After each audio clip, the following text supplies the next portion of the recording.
Ini Ustadz, ini anak-anak semakin terbiasa dengan suasana belajar daring. Insya Allah pandemi akan segera berakhir. Amin.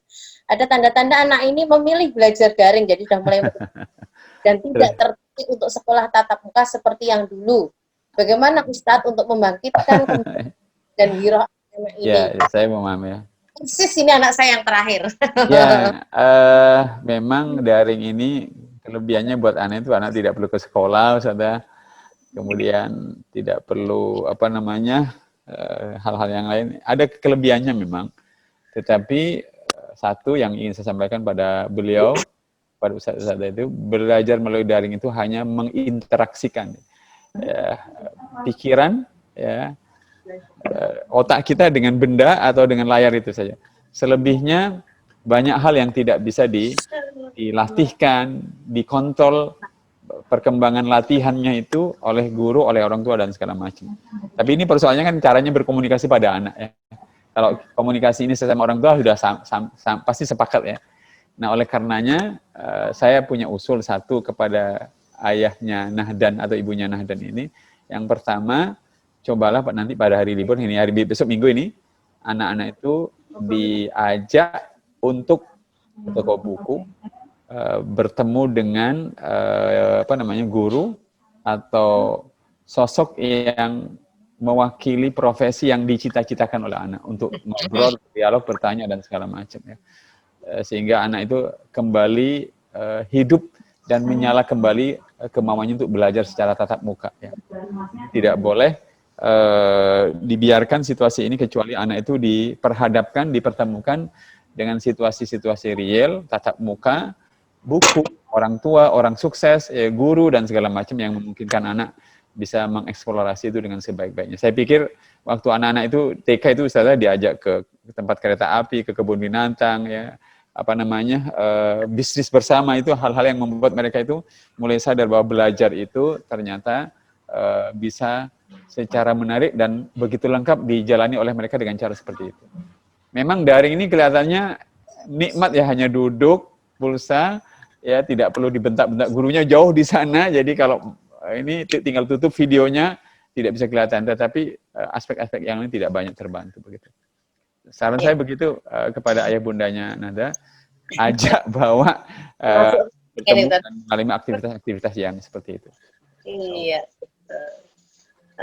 Mungkin karena sudah di zona nyaman gitu, sudah menikmati gitu ya. Karena saya juga disindiri oleh adik saya Ustazah. Enak Kak Ahmad ngajarnya pakai daring ya, hanya tinggal di rumah saja ya.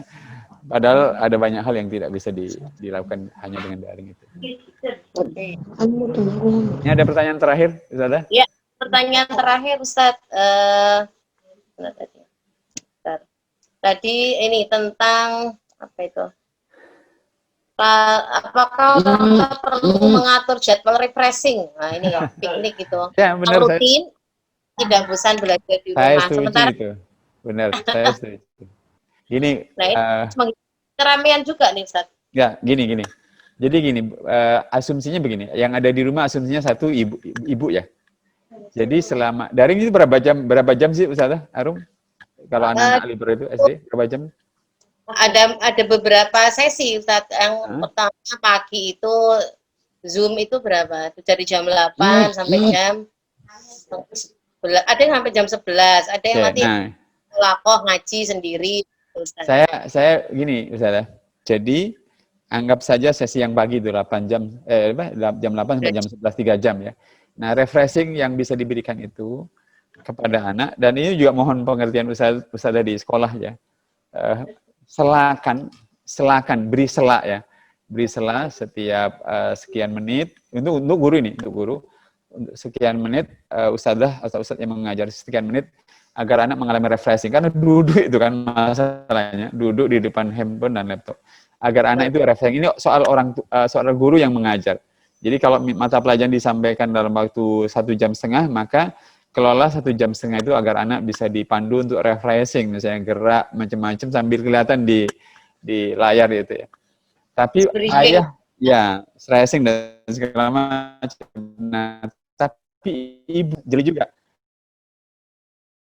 pada saat jeda misalnya sesi pagi dari jam 8 sampai jam 11 kan dari setelah itu mau duhur dan segala macam, buat anak juga mengalami refreshing ya. Entah mungkin dipijit badannya kalau memang ayah bundanya itu banyak di rumah kan usahanya dijalankan di rumah, entah mungkin disediakan situasi-situasi yang anak itu mengalami refreshing di rumah.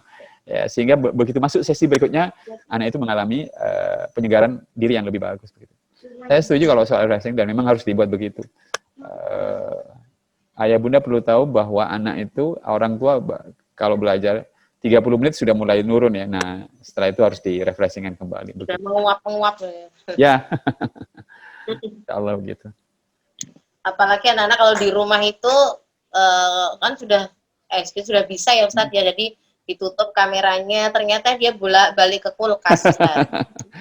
Satu lagi Ustazah yang Ustazah Arum yang penting itu rumah ayah bunda kita beda-beda kan. Ada yang rumahnya luas ya lapang sehingga ketika duduk itu nyaman. Ada yang ayah bunda karena berbagai hal mungkin yang digunakan untuk belajar sempit sehingga cepat. Ini itu juga pasti sangat berpengaruh. Tapi itu tidak mengurangi peluang kita untuk menciptakan rasa nyaman bagi anak asal prinsip itu gerak, refreshing, variasi, ada perubahan itu diciptakan. Orang tua juga harus menyampaikan situasi, mengkondisikan munculnya situasi yang nyaman buat anak. Ya. Baik Ustadz. Berarti memang kuncinya juga kembali lagi ke orang tua ya Ustadz. Ya. Selain guru juga kita mohon untuk para ustadz-ustadzah ini juga lebih sabar, kemudian juga lebih bervariasi dalam menyampaikan materi. Mudah-mudahan suatu saat saya bisa segera ke Alibroh, artinya ada sesi bisa ketemu. Karena banyak hal-hal yang tidak bisa disampaikan dalam secara daring, tapi kalau pas ketemu pasti ini, pasti ada yang lebih nyaman ya menyampaikan. Iya, Ustadz. Jadi kalau kita cari di tengah kesempitan yang sedang kita rasakan ini ternyata masih ada kelapangan begitu Ustaz ya. Banyak. Ternyata itu Allah itu mengembalikan fungsi guru itu pada orang tua begitu. Dengan adanya pandemi ini kedekatan dengan anak-anak ya, orang tua dengan dekat dengan anak-anak ini jadi lebih kesempatannya lebih banyak, lebih besar gitu ya. Kita jadi lebih tahu karakter anak itu ternyata kalau sekolah begini ya, anak kita itu begini gitu ya. Itu yang menjadi ilmu parenting itu jadi lebih lebih aplikatif gitu ya. Sementara itu kayaknya kita sudah pasrah bongkoan dengan sekolah gitu ya, dengan gurunya, jadi pulang sudah nggak ada PR, nggak ada apa, tinggal fresh di rumah. Sementara kalau sekarang mantau lagi tugasnya, kemudian orang tua yang apalagi yang kerja sudah capek di tempat kerja, pulang harus stres lagi dan kemudian marah-marah atau emosinya yang terkendali, dan itu malah menyebabkan anak-anak juga tambah stres kan begitu ya Ustaz ya. Oleh karenanya Ustazah saya punya hal-hal teknis praktis yang ingin saya sarankan pada ayah bunda. Satu, begitu ayah bunda ini buat ayah bunda yang sedang kerja ya, yang ketika hendak balik ke rumah, sebelum balik ke rumah itu di mobil atau bersepeda motor, faqra'u ma tayassara minhu, bacalah yang mudah dari Al-Quran. Setengah jam, 15 menit, 1 jam sebelum masuk ke rumah itu, bacalah surat-surat pendek, agar secara emosional, secara spiritual itu kita mengalami situasi yang oleh Allah ditenangkan, dilapangkan, ya. Itu akan membuat sangat terbantu sekali. Buat ayah bunda yang begitu capek dengan pekerjaan itu, selesai sholat 5 waktu, carilah, tambahkanlah waktu sekitar 5 menit, 10 menit saja duduk, setelah berdoa itu untuk membaca yang mudah dari Al-Quran. Semakin banyak kita membaca Al-Quran itu, semakin sering kita ditenangkan oleh Allah Subhanahu wa Ta'ala. Dan kalau kita sering ditenangkan, kita akan bisa berhadapan dengan situasi anak di rumah atau anak yang sedang mengerjakan pekerjaan sekolah itu dengan cara yang jauh lebih lapang. Itu satu. Yang kedua, saya sangat merekomendasikan kepada ayah bunda, jagalah sholat 5 waktunya. Dan pada saat kita menghadap Allah itu, berikanlah dalam diri kita itu rasa butuh yang luar biasa pada Allah. Kata Ibnu Athaillah, sedekah itu hanya diberikan kepada orang yang butuh. Kalau kita ingin diberi oleh Allah solusi atas persoalan kita, maka tampakkanlah rasa butuh kita kepada Allah dengan bersegera rukuk dan sujud padanya. Itu berarti kita menampakkan rasa butuh. Termasuk kita ingin minta solusi atas problema yang dihadapi oleh keluarga kita, wabil khusus anak kita. Maka solusi itu akan diberikan. Tetapi kalau kita tidak segera ruku sujud pada Allah, itu sama saja tidak menampakkan rasa butuh pada Allah, dan kalau orang tidak butuh tidak akan mungkin diberi apa-apa. Karena sedekah itu, kata Ibnu Athaillah, beliau mengatakan diberikan pada orang yang butuh saja. Jadi kalau kita tidak merasa butuh, tidak akan diberi solusi oleh Allah Subhanahu wa taala.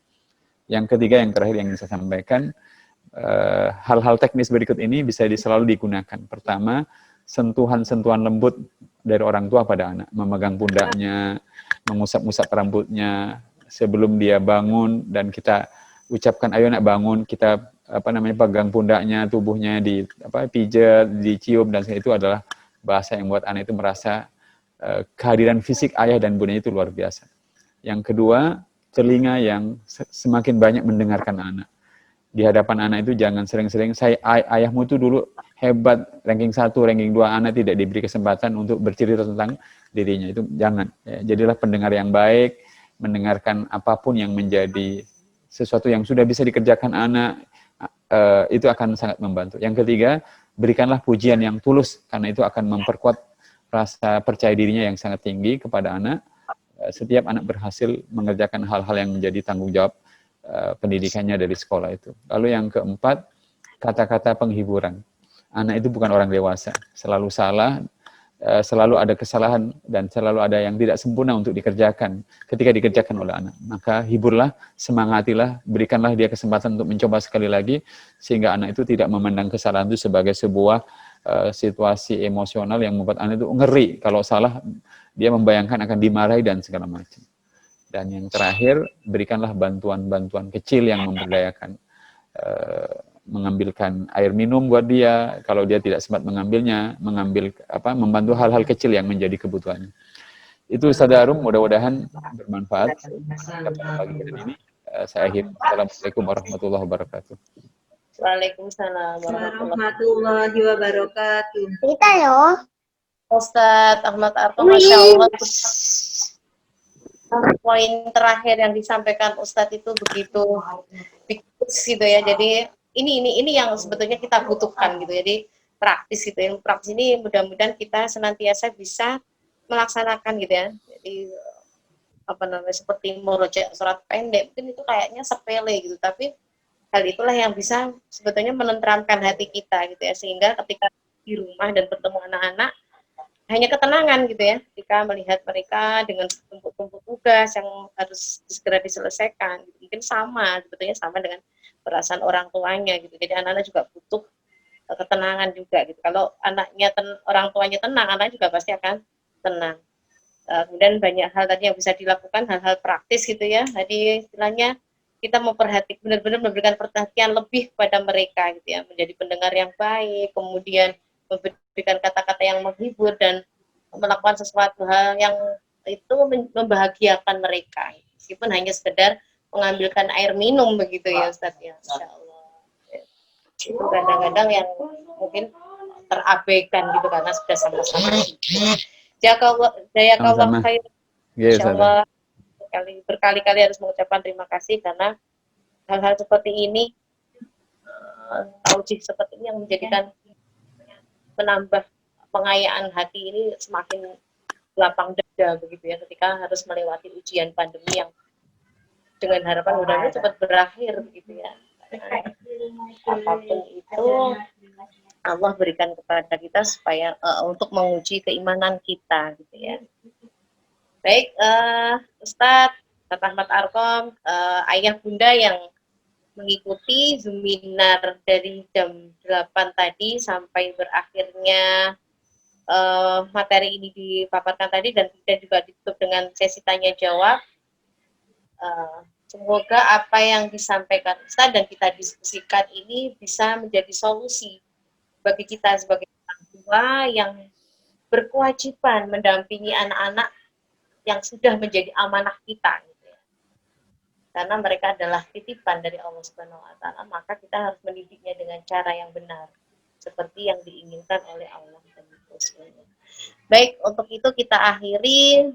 Ustadz mohon ditutup dengan doa. Semoga kita sebagai orang tua ini selalu diberikan ketenangan dan diberikan kemudahan dalam melewati masa pandemi ini. Baik, Ustaz Ustazah, ayah bunda yang dirahmati Allah, kita berdoa kepada Allah Subhanahu wa taala dan mudah-mudahan doa ini juga lalu kita sertakan dalam kesempatan rukuk sujud kita pada Allah. Terutama waktu sujud ya, berdoalah untuk anak-anak kita, mintalah pada Allah. Salah satunya adalah dengan doa yang sudah biasa, Rabbana hablana min azwajina itu. Karena doa pada waktu sujud sangat mudah dikabulkan oleh Allah, pasti dijabai oleh Allah. Mari kita berdoa. A'udzubillahi minasyaitonirrajim. Bismillahirrahmanirrahim. Hamda yuafi ni'amahu wa yukafi mazidah. Ya Rabbana lakal hamdu kama yanbaghi li jalali wajhika wa 'azimi sultanik. Allahumma shalli ala Muhammad wa ala ali Muhammad. Allahumma a'inna ala dzikrika wa syukrika wa husni ibadatika. Allahumma a'inna ala dzikrika wa syukrika wa husni ibadatika. Allahumma a'inna ala dzikrika wa syukrika wa husni ibadatika. Rabbana hab lana min azwajina wa dhurriyyatina qurrata a'yun waj'alna lil muttaqina imama. Rabbana afrigh 'alaina sabra wa tawaffana muslimin. Rabbana atina min ladunka rahmatan wa hayyi' lana min amrina rasyada. Rabbana la tuzigh qulubana ba'da idh hadaitana wa hab lana min ladunka rahmah innaka antal wahhab. Rabbana atina fid dunya hasanah wa fil akhirati hasanah wa qina adzabannar wa qina adzabannar wa qina adzabannar. Subhana rabbika rabbil izzati amma yasifun wa salamun alal mursalin walhamdulillahi rabbil alamin. Amin. Ya Rabbal Alamin. Baik, Ustaz, salam untuk keluarga, untuk Muhammad, untuk putra putra dan cucunya ya Ustaz ya. Iya, senangnya ya. Materinya saya kirim, saya share tadi sudah ke Ustazah Zahra, nanti saya kirim ke teman-teman SD Ustazah, biar bisa diinginkan. Baik, Ustaz, terima kasih. Salam buat keluarga, semoga Ustadz Arkom dan keluarga senantiasa diberi kesehatan. Amin. Diberkahi dan ditambah cucunya nanti. Baik, ayah bunda semuanya, kiranya sudah siang waktu kita yang kita lewati belajar dan berdiskusi bersama pada hari ini. Semoga Allah senantiasa melimpahkan keberkahan kepada kita semua dan meningkatkan kita karena untuk orang-orang yang beriman dan berilmu, dan mudah-mudahan kita masuk di dalamnya. Amin ya rabbal alamin. Baik, saya mohon maaf apabila ada khilafan, ada kata-kata yang kurang berkenan di hati kita semuanya. Semoga senantiasa terjaga kesehatan kita semuanya dan jangan lupa untuk tetap jaga protokol kesehatan. Memang lebih amannya di rumah karena di luar sana COVID masih terus meluas gitu ya. Dan mudah-mudahan segera berlalu dan kita bisa bertemu di sekolah kita tercinta di SDIT Al-Hibro. Jazakumullah khairan katsiran. Kita akhiri dengan bacaan hamdalah. Alhamdulillahirabbil alamin. Istighfar dan doa kafaratul majlis. Astagfirullahaladzim. Subhanallahumma bihamdika. La ilaha illa anta astaghfiruka wa atubu ilaik. Billahi taufik wal hidayah. Wassalamualaikum warahmatullahi wabarakatuh. Waalaikumsalam warahmatullahi wabarakatuh. Terima kasih Saudara Ayah bunda.